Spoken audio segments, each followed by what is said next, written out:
Holy I'm sorry, that wasn't very professional of me, but holy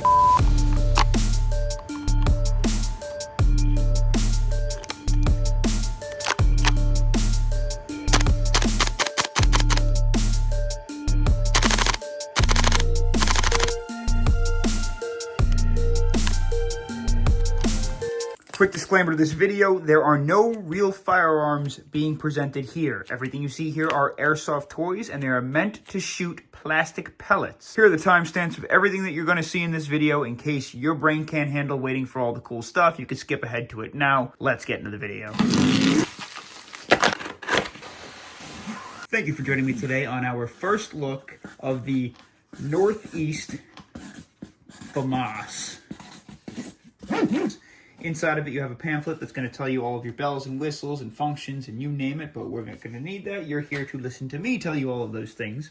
And the entire replica will slide out of the box, I believe, just up like so. Oh my gosh.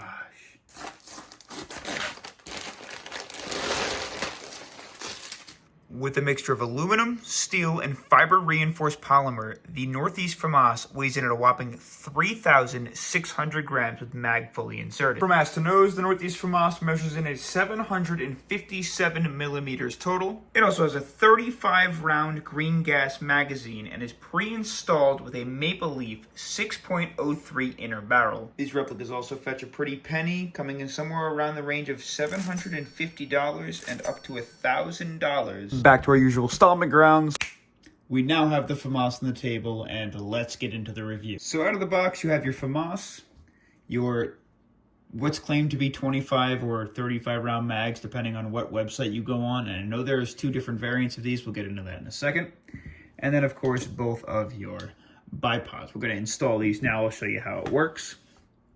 It's quite simple. You're going to install them both with the bipod facing forwards. And in order to get it to install on, you have to place it on top of this pin and pull the bipod to separate it from its base. And then it can just rotate down and locks into place. The same exact thing with the other one. Just like that, the bipod is on. So the FAMAS is an interesting one to toy around with. There's a lot of different bells and whistles that you wouldn't notice on your standard rifles. This is a bullpup, which means you have a super long inner barrel with a super stubby package because all of your hammer and blowback housings are up next to your shoulder and you're going to be reloading in your armpits. All the way at the rear, we have this nice rubber butt pad. It's got some stippling on it and two sling mounts on the sides. The rubber itself is pretty dang firm, to be totally honest with you. On the base of the butt pad, right behind the mag well, you'll notice this switch here that switches between 3 and 0. All this does is decide whether you're going to be in full auto mode or you're going to be in 3-round burst mode. It correlates with the fire selector switch we're going to get to in a second. Obviously, you have your mag well. The mag inserts just directly straight up into the mag well. There is extremely little, there's actually zero wiggle room in that up and down and side to side. And then to release your mag, you're going to press on this guy here, and it should release your mag. Wow, that's a tight fit. Holy, okay. Very nice machining work. You have a removable cheek weld, which can block both your gas ports on either side. All you're gonna do to remove it, pop it off. It's just a simple pop off. And then you can move it to the other side if you shoot like a goofball. And then again, vice versa to the opposite side, where I will be keeping it. There's quite literally nothing here to give you the grip on the grip, besides the finger grooves in the front. Other than that, it is just a smooth, matte polymer finish. Just a little ahead of that, you have your trigger, and then your safety and fire selector switch, which is super funky. It's on the inside of the trigger housing. Here's how it works. There's the one side, or the right side, and the R side, which is the left side. In this mode, it is in safe. The trigger couldn't pull even if you wanted to, but it does block your finger from the area. If you put it into the one side, you may take a guess already, this will force you to fire in single fire. When you flip the switch over to the R side, it automates to full auto. If you correlate that with switching this bad boy to the 3 position, that will then allow you to move into 3-round burst, so long as you're in the R position or the full auto spot. As for your trigger, there is 0 take at all, and then it just breaks. There's very little bit of over travel, and then for your reset, it's quite long. At the base, you have some space for your grip, I guess. It's just a bunch of notches on the bottom of the receiver. Your charging handle is a clamping mechanism, so when you pull the charging handle, it compresses a spring and lifts that clamp, therefore allowing you to rack the charging handle. Up in the front, this is your grenade sight. Yep, you can put a rifle grenade under the FAMAS.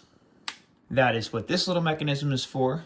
Just like the real steel variant, locks into place. And again, like I said, this allows you to throw on your rifle grenades. And then locked into place with a grub screw is your flash hider, which is hiding a 14mm counterclockwise thread. Now to access your hop up, you're just going to have to open the chamber, and it comes pre-installed with a maple leaf barrel and hop in there, and it is just a rotary dial. There is no noticeable clicking. It's all friction fitted or friction held into place, but it's nice that you can access it super easily, super quickly. Your bipods, like I said, are super standard. There is absolutely no wiggling in the right and very little wiggling on the left, which is slightly interesting. Both of them move into either the folded back position or the engaged position by pulling them outwards. And then I saved one of the most intricate areas for last. There are a lot of adjustments up inside this big rail system. These are all of your iron sights. As we dive into this, feel free to correct me if I'm wrong, because I'm just kind of taking my guesses here. You have your rear iron sights, which you can adjust for distance. Your actual iron sights, which are a neon color, to differentiate from the front iron sights, which can be windage adjusted. The mid iron sight can also be range adjusted by flipping this guy up or down. And then also you can focus on your sight picture by adjusting this rear sight. This is the furthest, most accurate, most distant variation, because the hole that you're going to look through will be very small.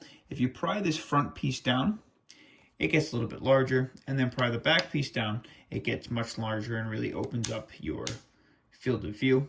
And you can raise it and lower it by twisting this dial in the back. I hope I got that right. So we brought the FAMAS outside. I'm going to start our field testing. Like I said, these mags are super stiff. I assume that'll wear in over time. Loading the mags is a little funky. They cannot be loaded directly from top down. You have to load them from slightly in the front and at like a weird angle, if that makes any sense. And it does take a decent bit of force. So I think if there's a possibility for an Odin speed adapter or something like that, that would definitely be a great idea. So the mag is completely loaded with rounds. We're going to be using standard propane.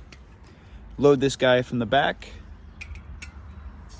It's a single stage valve, which means no gas is expelling at the same time that we're putting it in. So we're just going to have to wait and listen until it stops making noise.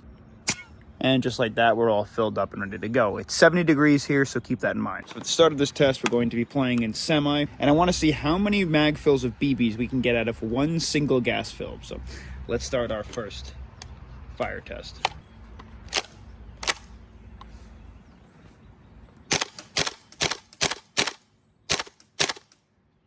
I think the problem is we're not hopping anything, so we've got to add a little hop to it. All right, back in on the same gas fill still. Okay, there we go.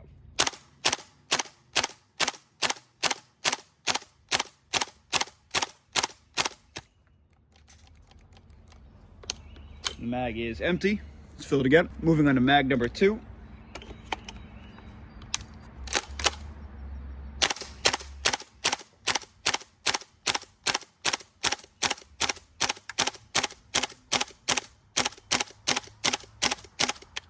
Yeah, so the mags are 25 rounds for sure. And we cycled that just perfectly. And this is the third round of mags on the same gas fill. I gotta get used to that reloading motion.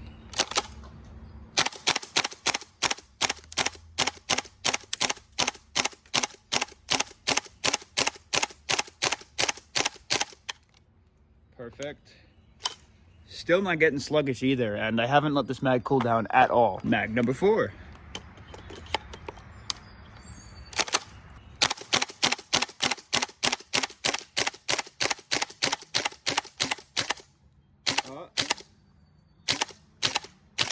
Getting a little weaker, but we did manage to empty the mag. All right, although I don't think it's getting cold, I don't think this thing is going to make it through the entire round of mags. Maybe if we let it warm up again, but that's what we're here to do. Let's see how it goes.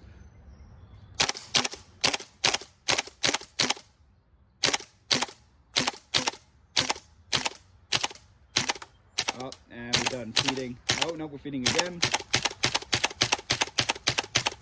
We're not feeding anymore. And that was it.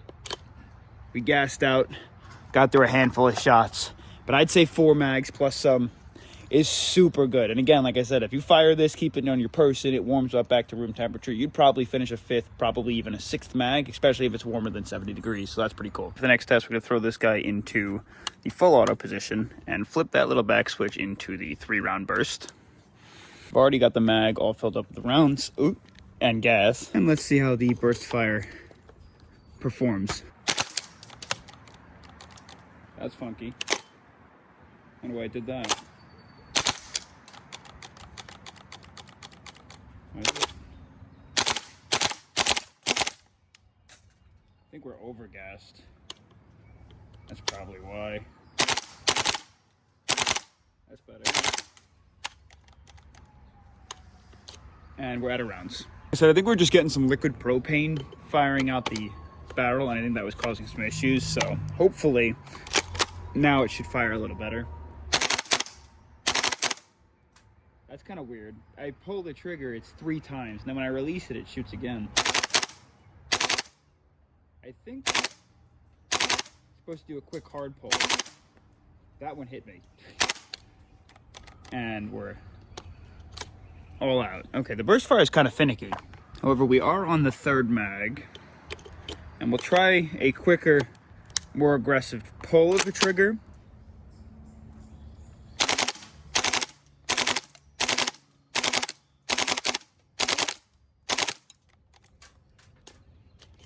That was a little more successful. Let's run it again.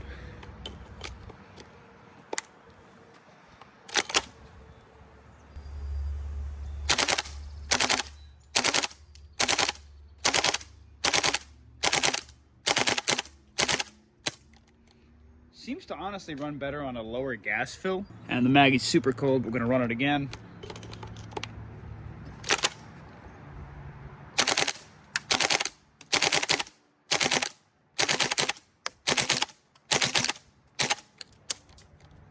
And somehow we still managed to empty the mag. Honestly, getting so cold it kind of hurts my hand to hold.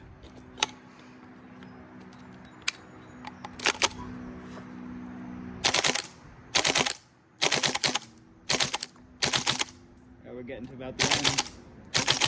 Still getting the 3 out. Nope, that's it. That's all we got. And there's still some rounds left in the chamber. So as we go ahead and switch this guy off into just the standard full auto, the 0 position, and leave that in the arm mode, I do want to say it seems like the FAMAS functions much better at a lower gas fill. I also have to pull that back from maintaining and cleaning this thing. It seems to function much better on a slightly lower gas fill when you're in the burst mode, as well as the trigger pull seems a little bit finicky. It's almost like I have to pull it super hard and then release immediately instead of holding it down all the way in the battery. Again, the mag is newly gassed, filled with BBs, sat for around 5 minutes, and let's let the close my eyes and spray mode commence in 3, 2, 1. Oh, that feels amazing. Why did that work so well? Mag number 2.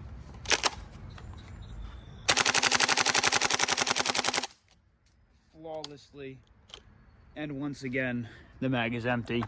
I don't know how to explain this to you, but this is easily my version of watching people roll a glass jar filled with different colored liquids down a set of stairs.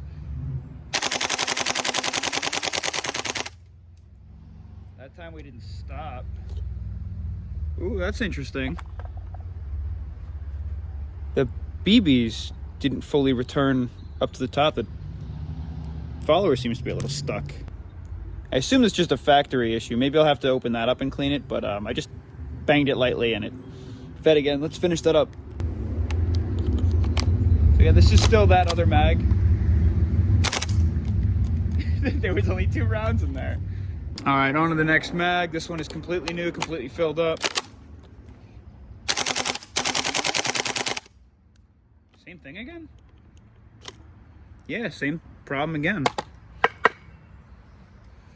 All it does is take a tap. Guess the follower is just not pushing the BBs up all the way. It must be getting stuck somewhere.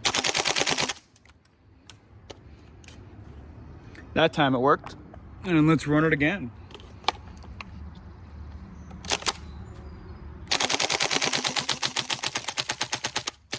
And that's all we got. Not enough gas to push the bolt back. So the hop is all dialed in. Mag is filled with 25 rounds. And we have a target all the way down there, around 60 to 70 meters away. We're going to see out of 25 rounds in semi, how many make contact.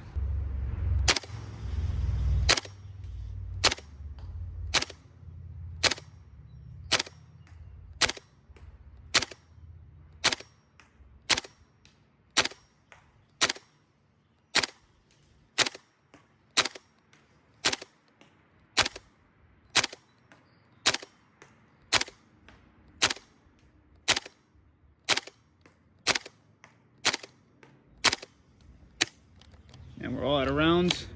Let's go check it out. 25 rounds, I went ahead and circled all the areas that we did make contact with it. We got 1, 2, 3, 4, 5, 6, 7, 8, 9, 10, 11, 12, 13, 14, 15. So we're over half. We're gonna run the chrono test next on 0.20 gram BBs, and we're gonna see the FPS and the rounds per second. All right, through the chronograph, best of 10 rounds. Let's see what we get on FPS. 431, 397, 395, 401, 387, 389, 390, 378, 381, 384, 378, 378, 361. We're going to switch it into the fun mode and test out the RPS. 3, 2, 1. That's not what I meant to do. Let's try that again. This time I'm just going to hold it.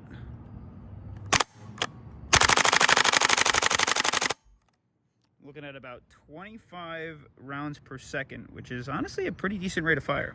Just to put that into perspective, that is about 4 rounds per second slower than the Tokyo Marui Extreme 45, which is the fastest gas blowback pistol out of the box. Back to the table for the spooky part. We're going to begin our field strip. All we have to do first is rack the charging handle, get the hammer out of the way. Perfect. And then we're going to take this pin out from the bottom, and this will remove the entire back housing. This guy should just slide right off, exposing your bolt assembly and your hammer system. And then here's this big hollow chamber. Next, grab yourself some tools. You're going to need a pin and punch and some sort of small Allen key. And you should notice there's this little baby grub screw right in the bottom left, right behind the mag well. Remove that.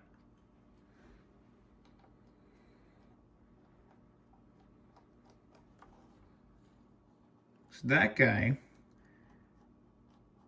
screws through the pin that we have to knock out to get our hammer unit out. Now get your pin and punch, knock it out from right to left.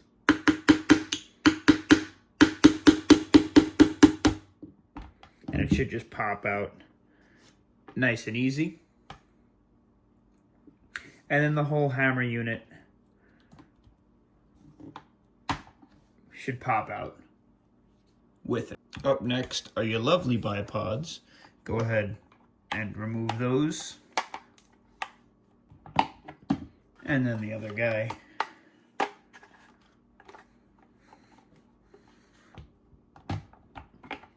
Next, to remove the top cover, the first thing we have to do is remove the grenade mount all the way forward, and then pop this other pin on off in the back. And then the entire upper should slide forward, and then up and off, just like that. You can see it's just, again, another empty housing with some steel components to hold everything in place. And here's your naked FAMAS. Now from here, this is about as far as I'm going to go. That may make some people upset. The only reason being is because it is a little bit more intricate. To get further into the bolt assembly, you have to unscrew a couple things from my understanding, and I can show you everything that I want to show you from here. So to start off, going down the line, you can see the latching mechanism that your charging handle has, as well as the guide rod that it travels on. Your bolt carrier is a full travel bolt carrier kit. Obviously, it travels all the way back, which is super cool. And there's your hop unit. With all bull pups, weirdly enough, this one doesn't feel like it has a totally mushy trigger, but naturally so, a lot of bull pups do, because there's usually a giant rod that travels all the way to the back to the hammer housing that allows you to pull and release the hammer. You can see it down there functioning too with just the spring. And then, of course, your hammer system.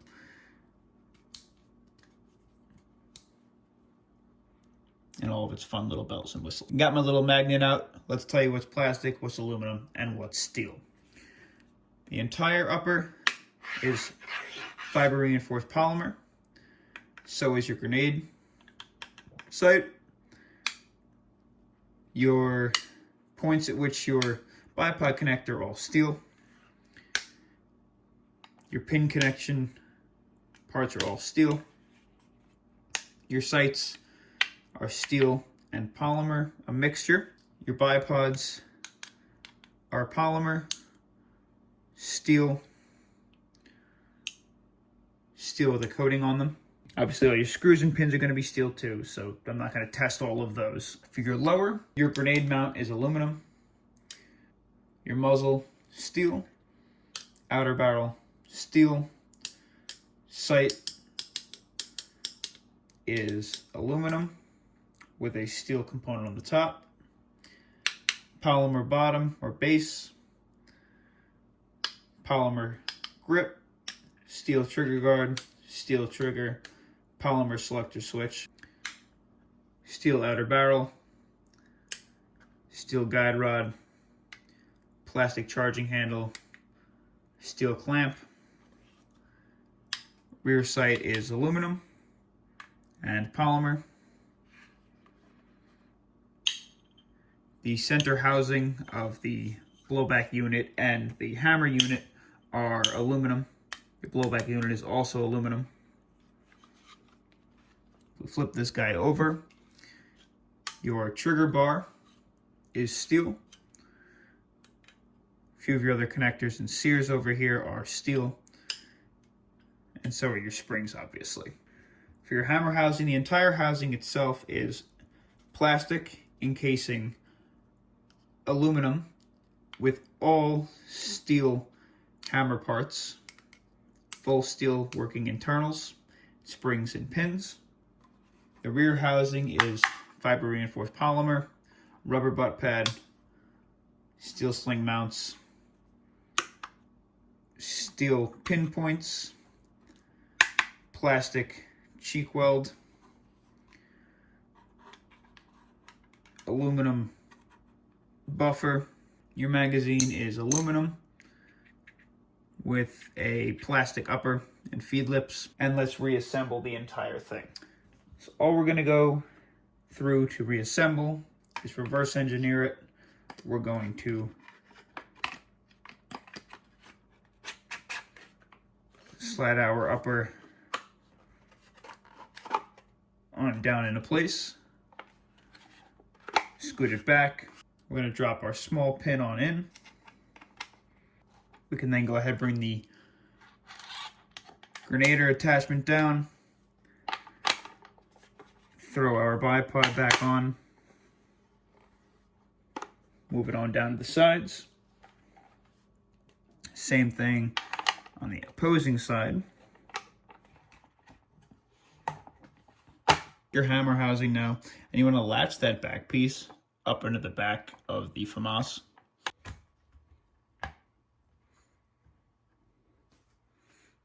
Now remember to take your pin, and you want to place the pin in with the groove facing downwards so that that grub screw can catch it. And then we'll take our grub screw and screw that guy into place. If it doesn't go in without any force, then your pin is not in the right orientation. Just take it out and restart. Be super careful not to strip that grub screw either. Next, we're going to take that upper, scoop it on in like that, and then push it down from the top. Just be careful, it's got to fit over the, clip myself, it's got to fit over those edges, so you want to make sure it's in place. And then we're just going to throw our pin in, make sure it's all lined on up. Perfect. And then the best way to make sure everything works, obviously, is in safe. It doesn't fire. In semi, it does fire. It has a reset. And then in full auto, it fires, but there should be no reset. My final thoughts on the Northeast gas blowback airsoft FAMAS. Do I think it's worth it? Should you buy one? How did it perform? For starters, right out of the box, you should definitely go ahead, disassemble it, clean it, and then obviously re-lubricate it yourself, because there's a lot of factory residue and parts on the inside that need to be taken care of, or it may not function the best you want it to. Also, based off of its functioning so far, I would say it's one of those replicas that's going to take a little time to break in, and as it does, it should get a little bit better as some of the factory parts and those tough, tight, rough edges start to wear down a little bit. Specifically, the mag. The mag is a little difficult to load up in the front. I wish there was an adapter for it, but that's not too big of a deal. The main problem that I'm having is that sometimes the follower gets stuck, so you're definitely going to go in there, clean it out, and then over time, it should wear down a little bit and feed a little better. I know a lot of the time the KWA MP9 mags also have that same problem. Overall build quality and construction, I would say, is honestly on the positive side. The takedown is super easy. You have a majority steel parts on the inside and the outside. Everything that you need to be polymer is polymer, just like the real steel. You'd imagine nothing feels cheap, but I would expect it not to based off of how expensive it can really be. If you're outside of the United States, you may be a little over 500, close to the 700 range. Inside the States, it's going to cost you maybe $100, $200 to ship, and some companies now are charging even more because of the taxes. These are notorious for making super cool replicas, and ones that most other companies haven't made or gotten the rights for yet. And if I'm not mistaken, I think Cybergun's the one that has the rights to this one, not Northeast. Northeast is just a manufacturer. But with how much it costs, how difficult it is to get a hold of, and a lot of other companies putting it on back order over and over and over again, it could take you months to get a hold of. Is it really worth it? If you're like me, and one of your top 3 replicas of all time is the FAMAS, then yeah, absolutely. It functions as it should, and it is worth its price tag. But if you're just looking for something that's fieldable, functionable, and works really well out of the box, then definitely not. It's way too expensive, and I don't recommend the hassle. 25-round mag that costs around $60 to $70, that price tag is going to bump up even quicker when you get it to my recommended 5 to 6 mags before you go and field it. Another reason I decided to go with the FAMAS and nothing else is because this one means a lot to me, specifically being that the first ever airsoft replica ever made was an AEG by Tokyo Marui, the FAMAS, way back in the early 1990s. Not only does that bring in a lot of nostalgia, because I remember it being one of the first replicas I ever saw in a sporting goods store that I went to as a child with my parents, and I wanted, but no one ever got for me. I can imagine as a gas blowback nut and someone who only uses bolt actions and gas blowbacks, that when I saw this thing come out, I had to have it, regardless of the price. They could have doubled it. I probably would have purchased it. But Northeast, thanks for making Airsoft a better place for all of us and creating such a cool replica for us to field.